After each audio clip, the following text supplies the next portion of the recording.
Yes, this is Mr. Kamal with policeabuse.com. Oh, okay. How you doing, sir? I'm doing great. Is this Mark? Yes, Mark. Okay. You had a complaint of police misconduct, correct? Yes.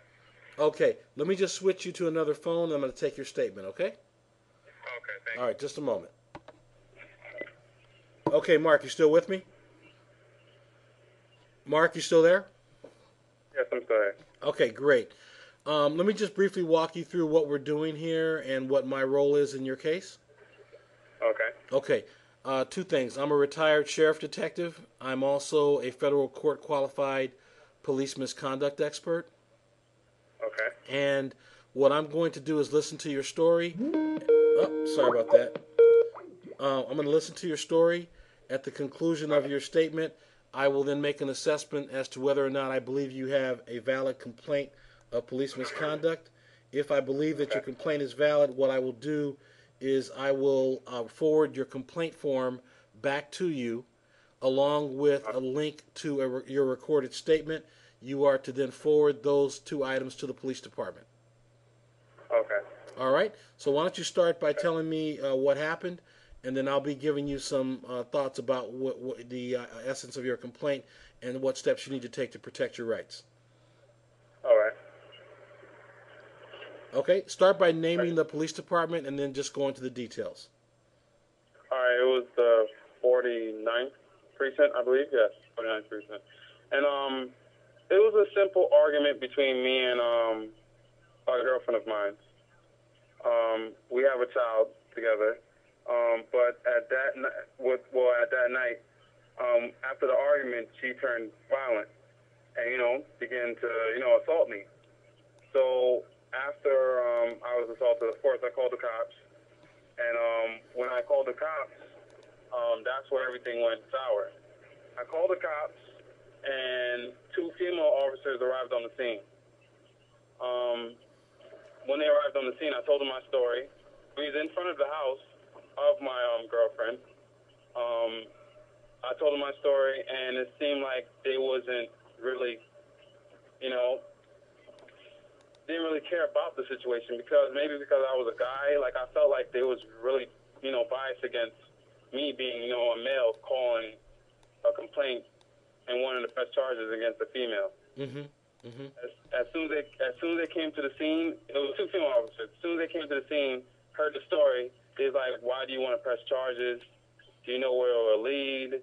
And I'm like, "I'm not concerned about that. I was assaulted. I would like to press charges. I would like to follow up on this." Mm-hmm. So when they came, as soon as I said that, they said, "Well, we're off duty, so we really don't want to go through this. Is it really necessary?" Mm-hmm. And I said, "Are you serious? Like, why would you come to the scene if you're off duty?" I'm not concerned about you being off duty. After that, they took offense and they didn't really want to be, worried about my case.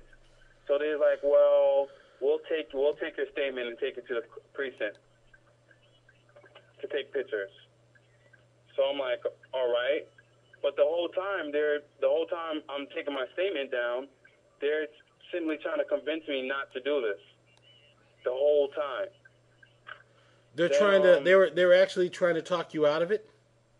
Yeah, out of writing a statement and pressing charges.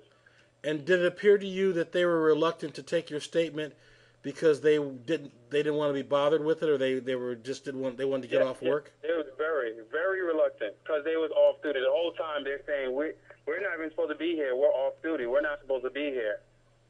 And the whole time I'm like, "Why are you here then? If you were off duty and you don't feel like being bothered, call another police car."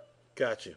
But don't tell me you're not you don't feel like being bothered, so you don't see the point of me taking a police statement, and you don't see the logic of me, pressing charges against someone.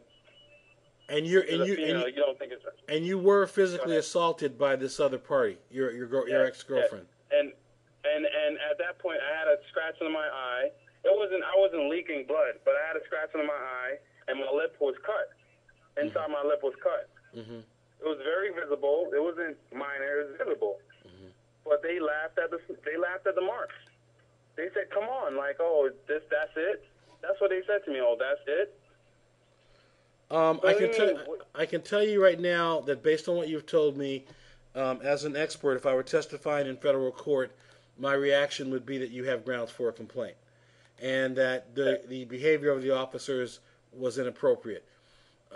Irrespective of whether or not you're a male, female, doesn't matter. If someone assaulted you, they should have performed as they would had it been a male on female, female on male. Doesn't make any difference. You've got to handle these things. Yeah. Go ahead. And the thing is, like, if it was all the way around, they would have knocked on my door, and arrested me right there. Mm-hmm.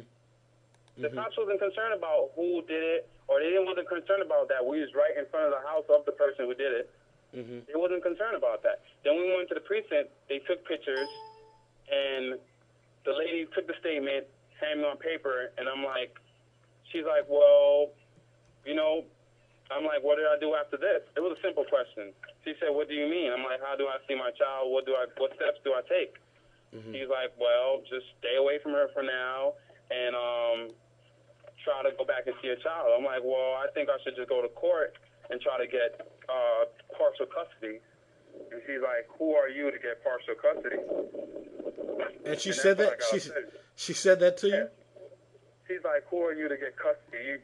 You can't just go get custody of her child. So I corrected the officer. I said, it's our child. And why am I not entitled to get custody? So she's like, oh, it doesn't work like that. You just can't say, oh, you want custody now because you had an argument. I'm like, I'm not saying that. I'm saying I would like to get partial custody. You guys are open. No, drop off. You guys are, you just can't do that. You just can't do that. The baby lives with her, and it's her child. She could do what she wants. And I looked at the officer like, are you crazy? Like, what are you talking about? So after that, I just walked out. Like, I didn't want to argue no more. I got it. That was the end of my night.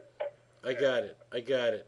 And I understand how you feel. It's very frustrating when you expect the police to play an impartial role, and it appears that they're taking sides.